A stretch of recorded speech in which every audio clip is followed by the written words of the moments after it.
Palakpakan po natin ang Diyos. So, bago po tayo, praise God.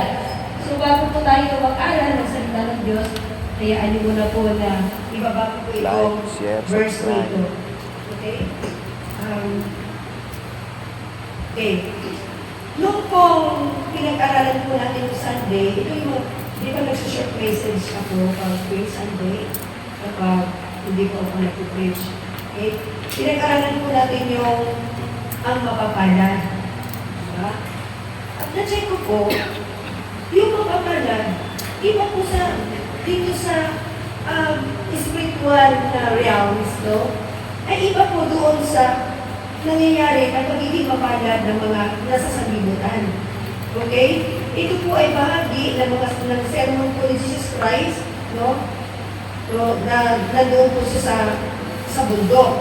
Okay? So, napag-aralan po natin yung Matthew chapter 5 verse 8.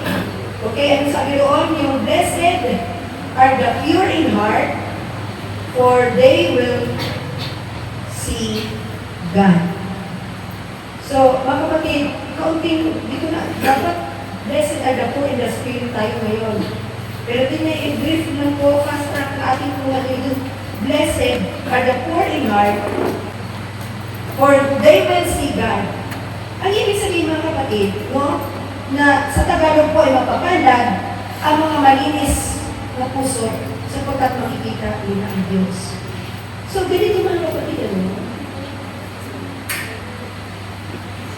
Bago po natin makikita, maramdaman, makikilala, maranasan ang Diyos sa ating mga buhay, kailangan muna natin magkaroon ng isang malinis na puso.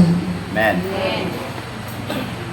Napakahalaga po sa buhay na ito na maranasan natin ang Diyos. Amen.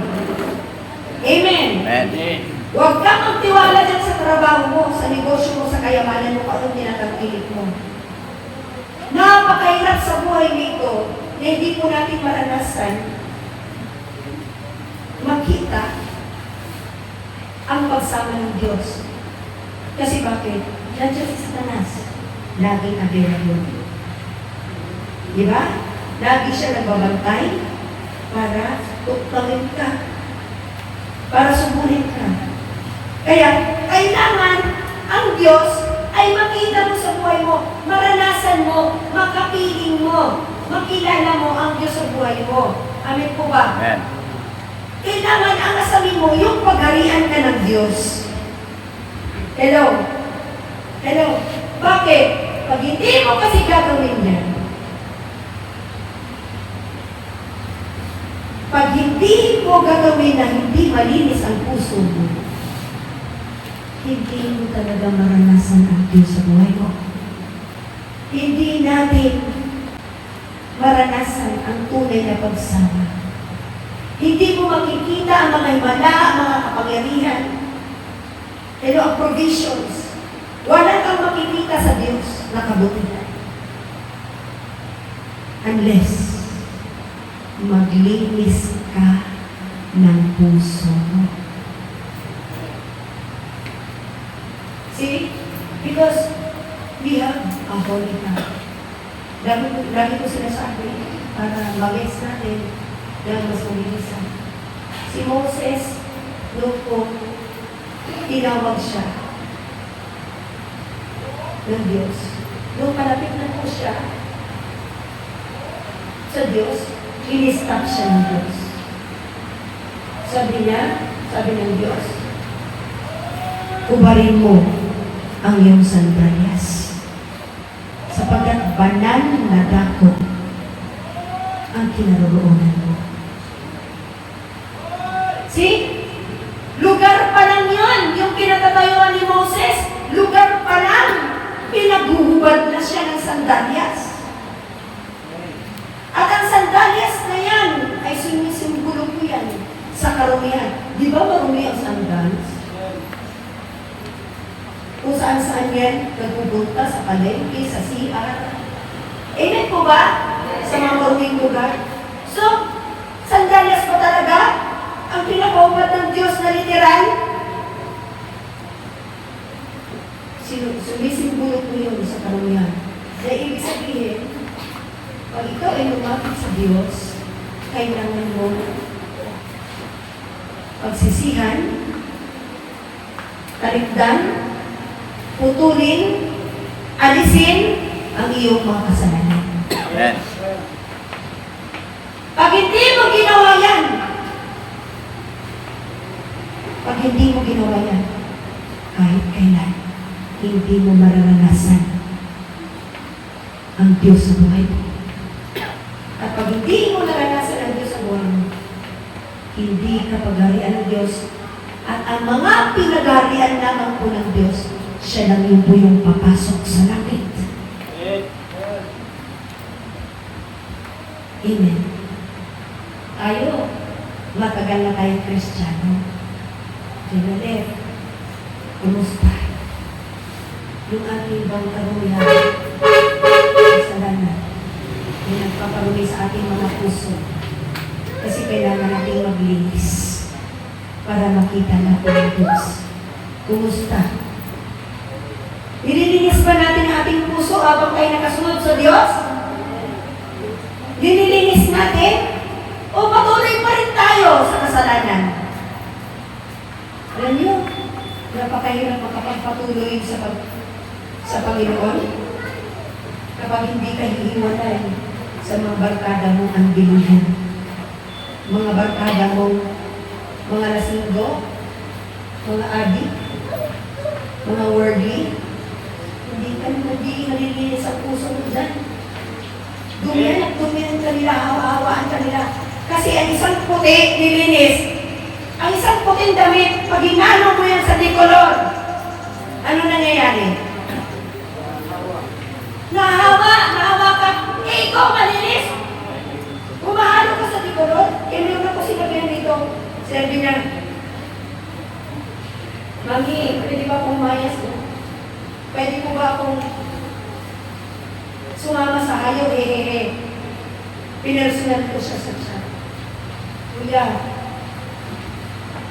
kapag hindi ka sumama sa mga tao, nag-aalag, nag-aapoy sa Diyos, hanggang ganyan ka na lang. Mahihirapan ka. Amen? Mahihirapan ka. Pero mo, anak ka ng Diyos, malinis ka, umahalo ka sa decolores, umahalo ka sa mga nanginginom, umahalo ka sa hindi sumasamba, umahalo ka doon sa mga panamura, mga sumungaling, umahalo ka doon sa mga makasalanan. Kung ka naman. Amen po ba? Dapat mamili ka na ng friends mo. Sabi mo sa katabi mo, mamili ka ng friends mo. Tayo na lang mag-friends.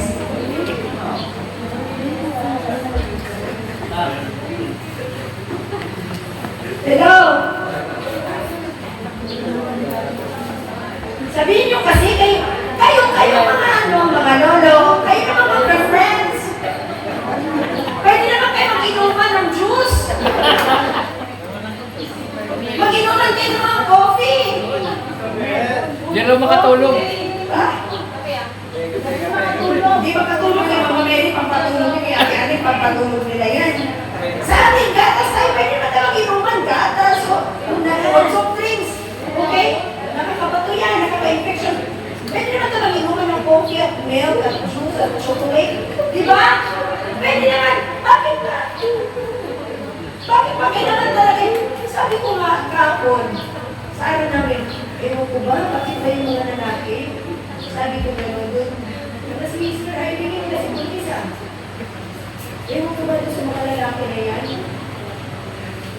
Alam mo, pupunta sa isang bahay.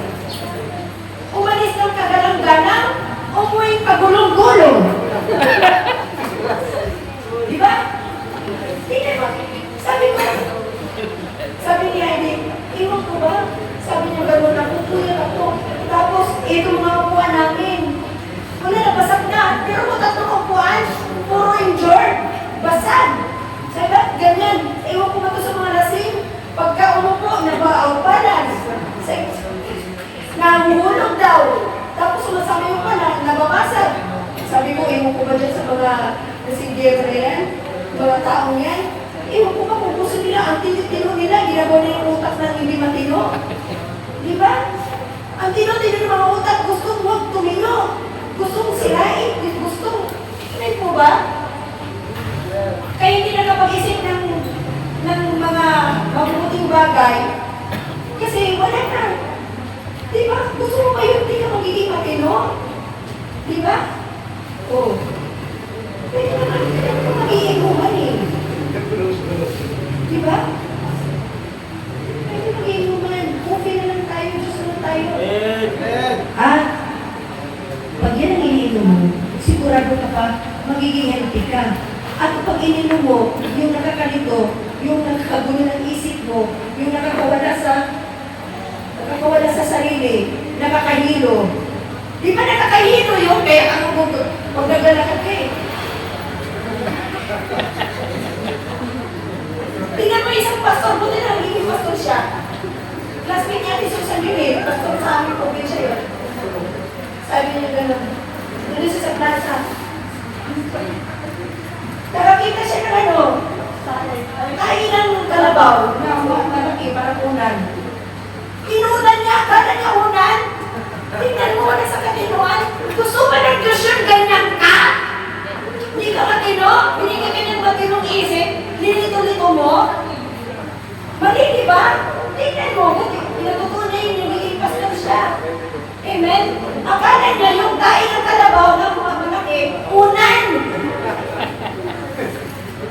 Umuwi-uwi na mga buhay tayong kalabaw. Amen po ba? Sorry I have to start. Kasi, mga Mary, yan na. O sige, kaya habang nagmamarcha si Mama Mary. So mga kapatid ko, pag yan ang ininom natin, nakakahilo, magkakasakit ka. Ay, kung gusto mo magkasakit forever, wag kang huminto sa pag-inom.